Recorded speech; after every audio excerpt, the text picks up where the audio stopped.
call obiter dictum. Yes. Reason being, the court was not invited to pronounce itself on impeachment. Yes. The court was invited to make a determination whether the MCAs were in contempt. Yes.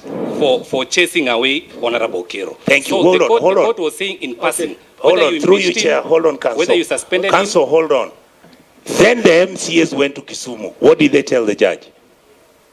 Honorable Senator, if you may allow me to conclude on this particular paragraph. You had already concluded.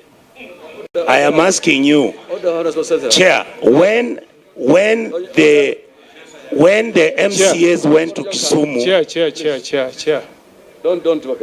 I mean, allow him to conclude. Conclude. Thank you, Chair. Chair, what was filed in court, the petitioner wanted to punish the MCAs for chasing him away from the assemblies on 15th October, not for impeaching him.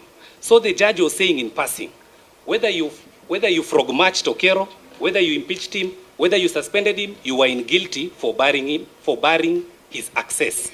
That is not an order reinstating him. It's a by the way statements by the court. For example, if the court writes a ruling and say it's a sunny day, that is an obiter. Senior Counsel Omangeni, please help us on that. Can you help us on that statement? Honorable Senator, the most important part in any ruling is the holding.